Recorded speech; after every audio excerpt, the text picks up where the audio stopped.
Hey guys, it's Cassandra Williams with Coaching Conversation. Today we're going to go on a journey of UDL, Universal Design for Learning, right? Thinking of instructional coaches, right? We play that key role in helping our teachers with that learning environment so they can do really well in their classroom. So this presentation is about UDL, and hopefully we can talk about some practical strategies that we can do as coaches to support teachers with diverse learning needs, and hopefully improving the outcomes of our students. When we're thinking about UDL, we have to think about how can it optimize teaching and learning for all students, right? Thinking about how specific insights on how adults learn or how humans or students learn, really rooted in neuroscience and brain process, and really thinking about how do we process information differently.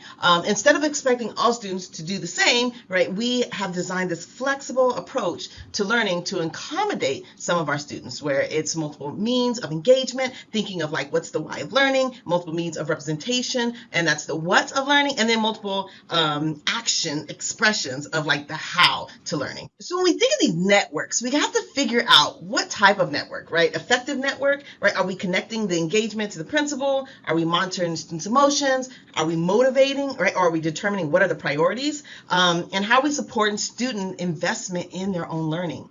And so the other component is like the recognition networks. How are we connecting the representation to like the information? How are we identifying patterns, connections to different concepts, and how are we supporting students in this event to recognize it with them?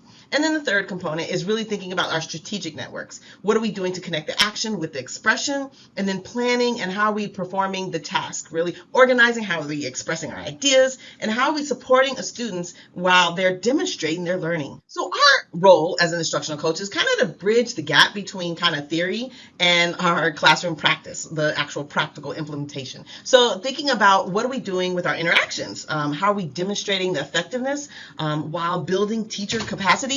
What does it look like to recognize that students are, like teachers are on this journey, and we are constantly growing, we are constantly demonstrating, we are constantly modeling, and then just requiring a lot. This requires a lot of support and ongoing guidance for our teachers. And so when we're thinking about these coaches' key steps, we have to kind of look at what are the barriers. We kind of have to help our teachers recognize existing obstacles that they have to their learning in their current practice, and what does that look like? What do we need to do to explore solutions? We're collaborating. We're just kind of designing a flexible approach that kind of addresses the learner.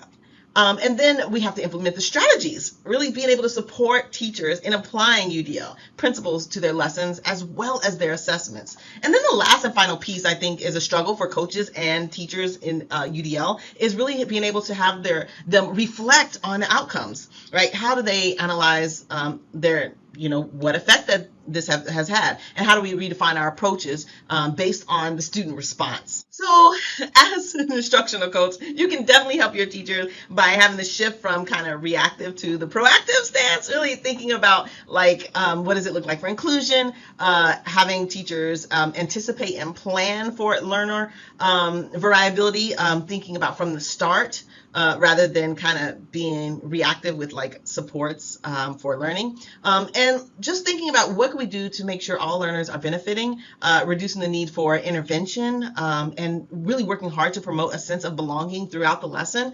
And with teachers, we have to kind of work with them to foster this growth mindset and helping teachers believe that all students can learn and, achieve high expectations and high standards with appropriate support. I think we're seeing this a lot in the classroom now, where teachers are creating these assignments and activities that are not on grade level, that with that belief that students cannot achieve greatness or achieve grade level standards. So really being able to work with our teachers through this, and I think this is one of the things a lot of our coaches are struggling with, to work through our teachers through that.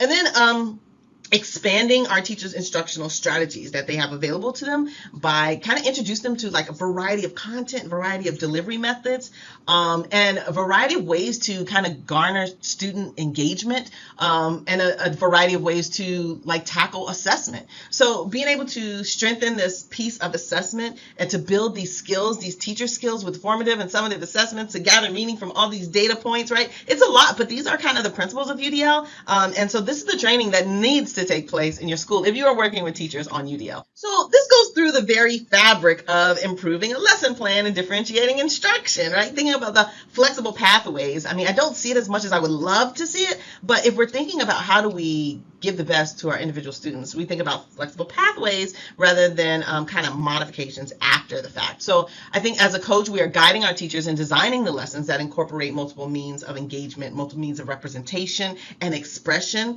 from the very beginning. And so thinking about how this approach allows students to assess the learning in the best ways that work for them while, maintaining the rigorous standard.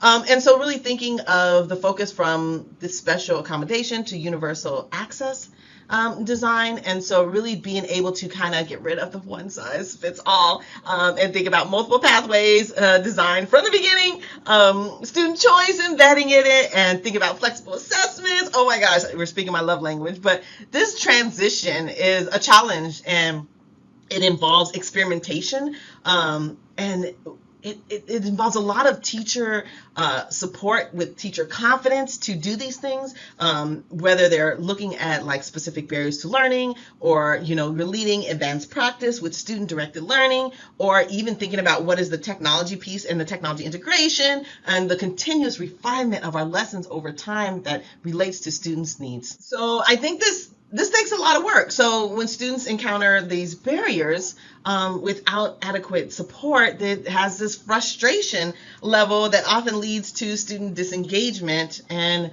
challenging behaviors, to be really honest and transparent. So we as teachers and coaches have to create this environment where students can access the learning. And I think it's important for us as coaches to help these teachers recognize these connections between that and student behavior, and being able to show with data that the positive impacts of student learning, the positive impacts that UDL can have in classrooms, and then the reduction in disciplinary referrals when all these components are taking place. Now, I'm a huge fan of supporting culturally responsive teaching because you just have to do it, right? So thinking of culturally responsive teaching are just natural partners when we think of inclusive classrooms, right? Because both frameworks pretty much just supports the importance of relevance. Why is this relevant to me? Is it exciting? Is it even engaging? And am I honoring the students that are in the classroom? Have I been able to identify some of these students' identities and barriers? And can I provide them the experiences necessary for them to do well in my space? And so as a coach, it's been a challenge, let me just say, but we can help our teachers with integrating culturally responsiveness into their UDL practice. And we know it just creates this flexibility beyond just accommodating learning differences, but being able to examine teachers' personal biases and their perspectives, and then being able to incorporate diverse content. I'm all about that life, right? Materials and reflecting cultural perspectives that are in your classroom. Oh my God, I'm getting excited. But really thinking about, what does this classroom environment say? And I would always take teachers inside of their classroom and say, look on the walls, look on your desk, look on the reflection in the classroom. What does it say? Does it scream personal teacher or does it scream student, this is a community? And many times I'll just point to some things I see. Point to things books they have on shelves, point to images they have posted in the classroom, graphic, organizers. I mean, one time I was working with a teacher and I pointed to her bulletin board.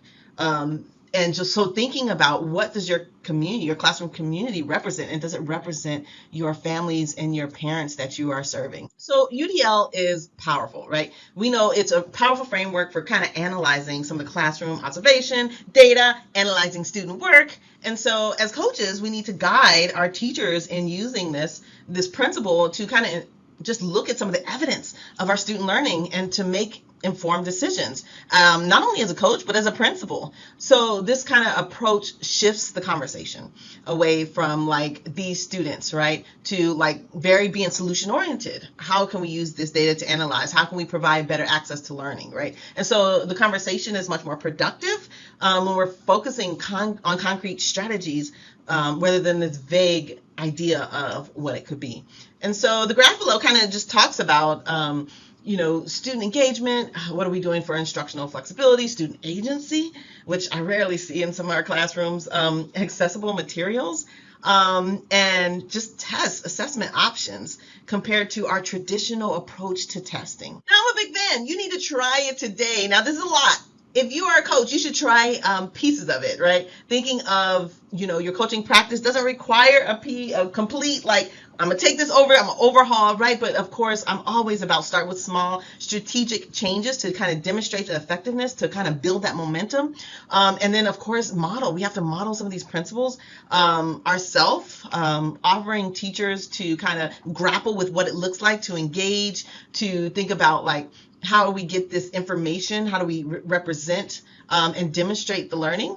And then thinking about how do we apply this into our professional development formats, right? There is no longer stand up, give content. Now we have to make sure we offer choice and engagement. A variety of teachers can model or demonstrate, but having teachers have firsthand experience is the true value of this. And so whether you're doing a co-planning exercise or developing, like one of the things we did, we kind of rolled UDL out and then did look-fors or highlight success reels. And so we were able to kind of focus on classroom practices with multiple means of engagement, representation, and how students were like actively participating. And so just thinking about also, last but not least, is how do we celebrate? Many times we do the thing, we just don't celebrate the thing that we did or the progress that we made. So being able to acknowledge each step that a teacher is taking towards UDL implementation, how are we documenting our success, writing it down, sharing stories, telling families, telling other teachers that we are trying, we're building a community of practice around inclusive teaching and inclusive strategies. I hope these tips help. If you want to know more, DM me. Talk to you later. Bye.